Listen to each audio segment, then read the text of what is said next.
West Bengal police recruitment board WBP তার তরফ থেকে কিন্তু কনস্টেবল এবং লেডি কনস্টেবল কলকাতা পুলিশের রেসপেক্টে অফিসিয়াল KP 2024 এর নোটিফিকেশন বেরিয়ে গেছে। বলেন কি? এবং সব মিলিয়ে তোমাদের যে ভ্যাকান্সি বেরিয়েছে সেটা কিন্তু তোমরা দেখে নিতেই পারবে। সব মিলিয়ে 3464 খানা ভ্যাকান্সি বেরিয়েছে কিন্তু আমাদের এখানে কনস্টেবল তার তরফ থেকে, অর্থাৎ মেল ক্যাটাগরির তরফ থেকে, এবং লেডি কনস্টেবল কিন্তু 270 খানা অফিসিয়াল ভ্যাকান্সি বেরিয়ে গেছে। সব মিলে কিন্তু 4000 খানার কাছাকাছি ভ্যাকান্সি বেরিয়েছে। তো এই হয়ে গেল অফিসিয়াল নোটিফিকেশন, যার রেসপেক্টে তোমাদের সাথে আজকে এই ভিডিওতে কথা বলবো। তো চলো বেশি দেরি না করে আজকে তোমাদের সামনে ভিডিওটা শুরু করা যাক।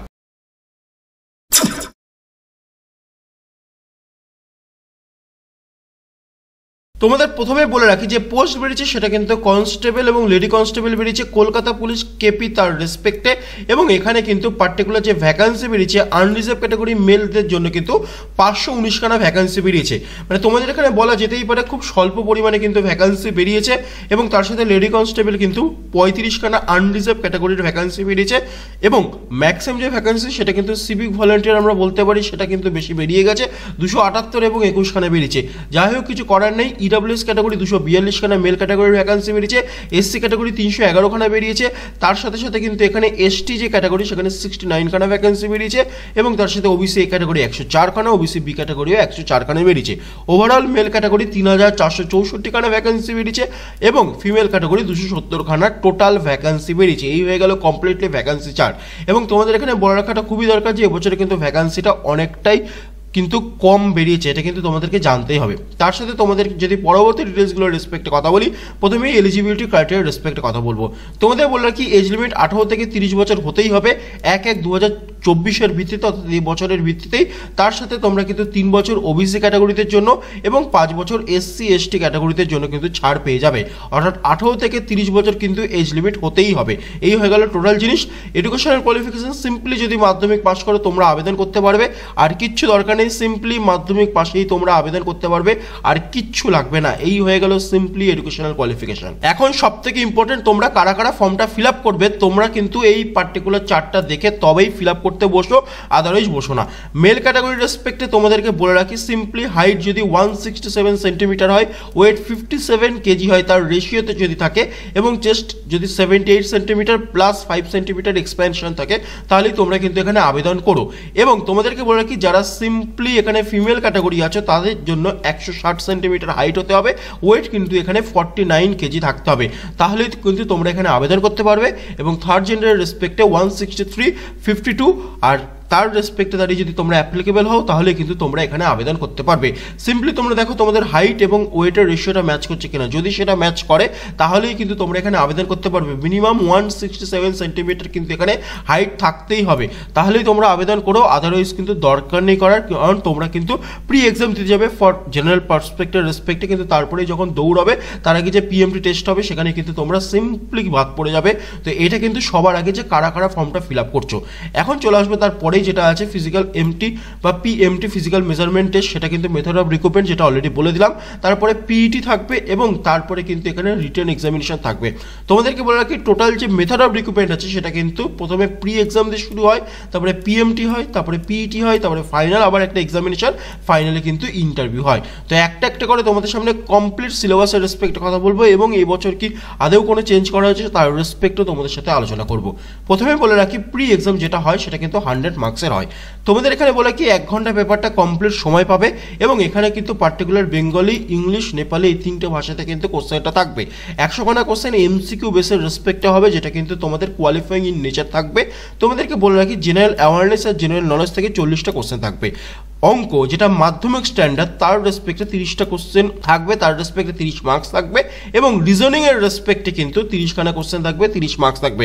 40, 30, 30 টোটাল কিন্তু এখানে 100 খানা কোশ্চেন, 100 মার্কসের রেসপেক্টে প্রি এক্সাম থাকবে, যেটা কিন্তু সব মিলিয়ে তোমাদের 1/4 তার সাথে নেগেটিভ মার্কিংও থাকবে। মানে 4টে ভুল করলে কিন্তু 1 মার্কস ডিডাক্টও হয়ে যাবে, এটাও কিন্তু মাথায় রাখতেই হচ্ছে তোমাদেরকে। এইটা হয়ে গেল বেসিক রাউন্ড, যেটা সবাই দিতে পারবে। এখানে যারা যারা পাস করবে, অর্থাৎ প্রি এক্সাম যারা যারা পাস করবে তাদের কিন্তু পরবর্তী রাউন্ড PMT তার রেসপেক্টে, অর্থাৎ যে চারটা অলরেডি তোমাদেরকে বলেই দিয়েছিলাম মেল, ফিমেল এবং থার্ড জেন্ডার তার রেসপেক্টে, সেটা কিন্তু লাগছে। তারপরে চলে আসছে হচ্ছে PET রেসপেক্টে। তোমাদের মেনলি কি করতে হবে না, সিম্পলি মেল ক্যাটাগরি 1600 মিটার দৌড়াতে হবে 6.5 মিনিটে, ফিমেল ক্যাটাগরি 800 মিটার দৌড়াতে হবে 4 মিনিটে, থার্ড জেন্ডার ক্যাটাগরি 800 মিটার দৌড়াতে হবে 3 মিনিট 30 সেকেন্ডে। এইটা হচ্ছে সিম্পল জিনিস, তোমাদেরকে কিন্তু করতেই হচ্ছে। তার মানে কি মেল ক্যাটাগরি 6.5 মিনিটে 1600 মিটার দৌড়ের কিন্তু প্র্যাকটিস থাকতেই হবে, তাহলেই কিন্তু তোমরা এখানে কোয়ালিফিকেশন করতে পারবে, এবং সেম অ্যাজ ফিমেল এবং থার্ড জেন্ডার ক্যাটাগরির অ্যাসপিরেন্টরাও। এই হয়ে গেল ওভারঅল ডিটেলস যেটা কিন্তু থাকছে। তার সাথে তোমাদেরকে বলে কি যারা এখানে কোয়ালিফিকেশন হয়ে যাবে তাদের কিন্তু ফাইনালি কি হবে না, ফাইনালি কিন্তু পিইটি হয়ে গেল, পিএমটি হয়ে গেল, এবং তারপরে ফাইনাল রিটেন এক্সামিনেশন থাকবে যেটা কিন্তু 85 মার্কসের থাকবে। এবং এখানে প্যাটার্নটা কিরকম থাকবে না তোমাদেরকে বলে রাখি, এখানেও কিন্তু পার এমসিকিউ কোশ্চেন 1 মার্কস করে কিন্তু এখানে ক্যারি করবে, টোটাল 1 আওয়ার টাইম পেয়ে যাবে, যেখানে কিন্তু তোমাদের ইংলিশ থাকে, এটা কিন্তু ম্যান্ডেটারি। তোমাদেরকে বলে রাখি জেনারেল অ্যাওয়ারনেস আর জেনারেল নলেজের রেসপেক্টে 25 মার্কস থাকবে, ইংলিশ তার রেসপেক্টে দাঁড়িয়ে 10 মার্কস থাকবে, এলিমেন্টারি ম্যাথামেটিক্স তার রেসপেক্টে দাঁড়িয়ে 25 মার্কস থাকবে, এবং রিজনিংয়ের রেসপেক্টে 25 মার্কস থাকবে। সব মিলে কিন্তু এখানে 85 মার্কস কিন্তু তোমাদের হয়ে গেল, যেখানে ইংলিশ থেকে 10টা কোশ্চেন থাকবে, 10 মার্কস থাকবে, এবং এখানেও সেম কিন্তু এখানে পার্টিকুলার 1/4 কিন্তু এখানে নেগেটিভ মার্কিং আছে। 4টে ভুল করলে 1 মার্কস ডিডাক্ট অটোমেটিক্যালি হয়ে যাবে বাই চয়েস। তো তোমরা কিন্তু ফাইনাল যে এক্সাম রিটেন এক্সামিনেশন সেটা কিন্তু মাথায় ঠান্ডাভাবে দিতে হবে। তারপরে ফাইনালি ইন্টারভিউ আছে 15 মার্কসের। 15 মার্কসে তোমাদের জিজ্ঞেস করবে, বেঙ্গলিতেই জিজ্ঞেস করবে ইন্টারভিউতে তোমাদের নিজেদের পার্সোনালিটি টেস্ট, যেটাকে বলা হয় যে তোমরা কেন কাজটা করতে চাও ইত্যাদি ইত্যাদি, যেরকম করে। তারপরে মেরিট লিস্ট বার হবে, এবং তারপরে কিন্তু তোমাদের ফাইনাল যে সিলেকশন আছে সেটা কিন্তু ওভারঅল পাবলিশ হয়ে যাবে। এই হয়ে গেল পুরো যে জিনিসটা, তার রেসপেক্টে দাঁড়িয়ে কিন্তু তোমাদের এখানে সিলেকশন প্রসেস থাকছে। Finally verification and medical test হবে, তারপরে কিন্তু তোমরা জয়েন করে যাবে এবং অ্যাপয়েন্টমেন্ট লেটারও পেয়ে যাবে। কলকাতা আর্ম পুলিশের রেসপেক্টে কিন্তু এখানে কেপির অফিসিয়াল ভ্যাকান্সি বেরিয়েছে তার তরফ থেকে। এখন তোমাদেরকে বলে রাখি অ্যাপ্লিকেশন ফিস কত লাগছে না, তোমাদের সমস্ত ক্যান্ডিডেটের রেসপেক্টে 150 টাকা লাগছে অ্যাপ্লিকেশন ফিস, 20 টাকা প্রসেসিং ফিস, 170 টাকা ওভারঅল লাগছে। এসসি ক্যাটাগরিতে জন্য সিম্পলি 20 টাকা লাগে, আর এসটি ক্যাটাগরিতে জন্য 20 টাকা লাগে। এই হয়ে গেল ওভারঅল জিনিস, আর কিছু লাগে না এখানে। তার সাথে তোমাদেরকে এখানে বলে রাখি তোমরা অনলাইনে পার্টিকুলার 3টে ওয়েবসাইট আছে, সেখান থেকে গিয়ে আবেদন করতে পারো। prb.wb.gov.in, সেখান থেকে গিয়ে অনলাইনে আবেদন করতে পারো। wbpolice.gov.in, সেখান থেকেও করতে পারো।